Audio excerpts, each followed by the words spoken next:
네, 오늘은 좀 재밌는 것을 공부해 볼 건데요. 여러분들이 주식을 매수했을 때 가장 황당한 때가 어째입니까? 매가 매수한 회사가 망해버리는 것이죠. 이 망할 회사인지 여부를 살펴보는 것은 비교적 간단하거든요. 몇 가지만 여러분들이 체크하시면 돼요. 그 회사가 부채를 갚을 능력이 있느냐 없느냐 이것만 따지면 되죠. 한마디로 지불 능력이 있는지 없는지를 살펴야 된다는 말인데요. 요건 두 가지 방법이 있습니다. 자, 유동 비율처럼 단기 지불 능력을 보여주는 지표가 있어요. 그리고 데프트 에쿼티 레이쇼, 즉 부채 비율처럼 장기 지불 능력을 보여주는 지표가 있습니다. 뭐 이미 다 배우셨지만 체계를 좀 잡기 위해서 중복되는 부분이 좀 있더라도 복습한다는 생각으로 공부를 같이 해보도록 하겠습니다. 먼저 단기 지불 능력을 보여주는 지표들을 좀 오늘은 나열해 볼 거예요. 첫 번째 공부하실 것이 유동 비율, current ratio라는 건데요. 유동 자산을 유동 부채로 나눠서 구하게 됩니다. 이게 바로 공식이에요. 유동비처럼 자주 보는 지표도 없을 겁니다. 우리가 과거에 IMF를 겪으면서 유동비에 대한 중요도가 강조되기 시작을 했어요. 이제는 뭐 가장 유명한 비율 분석의 도구가 되었기 때문에 이 비율 분석 나 뭔지 몰라 라고 하는 사람들도 유동비만큼은 대충 알고 계시더라고요. 하여튼 뭐 물론 이 단기 부채에 대한 지불 능력을 그대로 보여주는 지표인데 높으면 높을수록 어떻죠?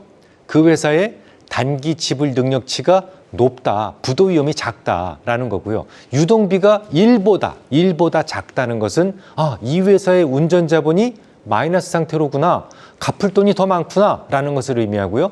유동성 위기에 곧 직면할 수도 있다라는 것을 의미합니다. 근데 이 유동비를 표시하는 방법은 증권사마다 조금씩 달라요. 어떤 증권사는 이를 기준으로 하지만 어떤 증권사는 퍼센테이지로 표시되는 경우도 있습니다. 이런 경우에는 100보다 작은 경우가 유동성 위기, 즉 이 회사 망할 수도 있구나 라고 생각을 하시면 됩니다. 자, 그러면 과거에 배우셨던 유동자산에는 4가지가 있어요 라고 말씀드렸는데 기억하십니까? 뭐였을까요?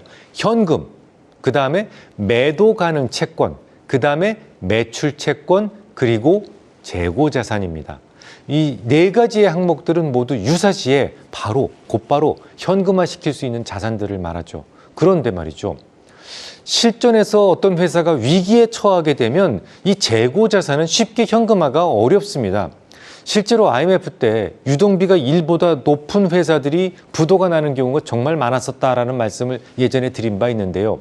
그래서 좀 더 빠른 현금화가 가능한 지표가 필요했어요. 그게 바로 당좌 비율입니다. 실제로 회사가 망해가는데 말이죠.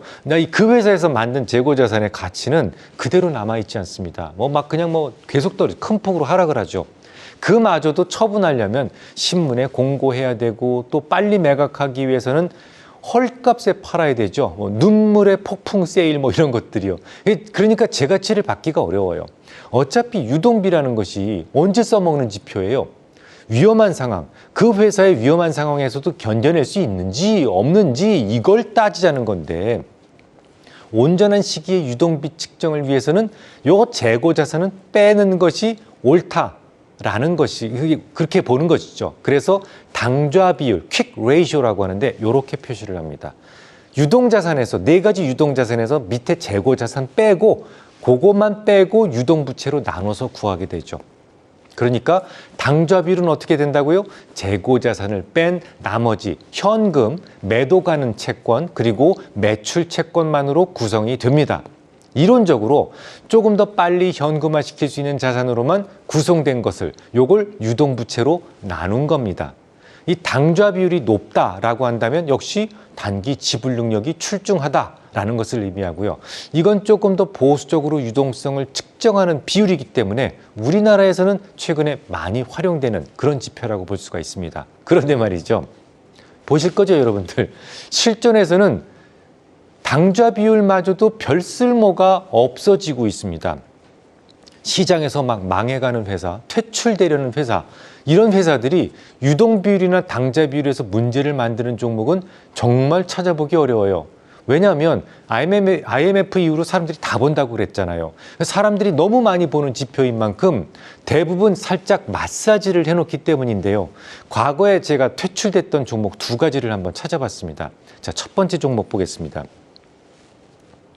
이미 부도가 나서 이런 종목은 없어요. 그런데 2006년도부터 오른쪽부터 왼쪽으로 쭉 한번 보시기 바랍니다. 2009년도까지 유동 비율과 당좌 비율이 다소 위축되고는 있죠.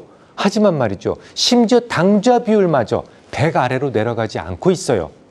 서류상으로는 이 회사가 1년 이내에 갚아야 될 돈이 받을 돈을 넘어서지 않고 있다라는 말이죠. 그러니까 이 회사는 서류상으로 부도 위험은 전혀 없었다는 말이에요. 그렇지만 부도가 났습니다. 자, 그런데 다음 자료는 더더욱 황당합니다. 이 종목은 정말 심한데요. 망해서 퇴출됐어요. 퇴출되기 직전까지 오히려 유동비는 물론이고 당좌 비율까지 매년 점점 좋아지고 있습니다.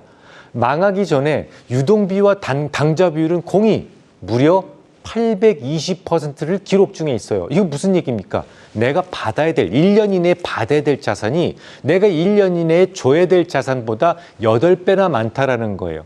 부도가 나겠습니까? 단지 서류만 보고는 부도 위험을 논하기 어려울 정도죠. 왜 이런 현상이 벌어난지 아시겠습니까? IMF 이후로 너무도 많은 사람들이 요 유동비와 당좌비만큼은 이렇게 일단 보고 시작을 한다는 얘기죠. 그러니까 마치 문패처럼 기본적 분석 좀 한다는 사람들은 누구나 한 번씩은 들여다보는 지표니까 역은 예쁘게 좀 치장하는 경우가 많아졌다는 얘기가 됩니다. 그래서 유동비와 당좌비는 그냥 뭐 한 조선시대쯤 이런 게 있었다라는 전설이 있어요. 뭐 이 정도로만 알고 계시면 될 것 같습니다. 한 가지만 더 보죠. 가장 보수적인 유동성 측정 방법에는 캐시 레이쇼, 현금 비율이라는 게 있습니다. 바로 이렇게 표시를 합니다. 현금 비율은 유동자산에서 앞서 말씀드렸던 재고자산도 빼지만 매출 채권을 하나를 더 뺍니다. 그걸 유동부채로 나눠서 구하게 돼요. 또 IMF 얘기인데요.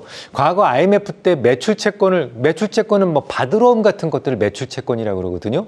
남으로부터 받을 돈, 매출채권, 요걸 가지고 있으면서도 상대방의 부도, 이걸 카운터파트 리스크라고 그러는데요. 상대방의 부도로 인해서 덩달아 연쇄 부도가 났던 적이 있었어요.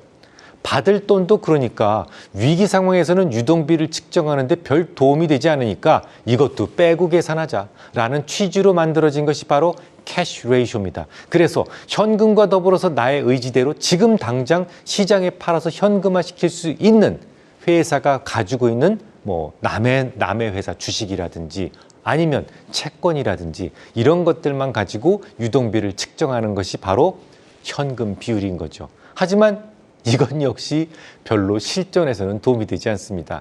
누구도 자신의 회사가 부도 위험에 처해 있다는 것을 고지고대로 밝히지는 않기 때문이죠. 다음 주에 뵙겠습니다.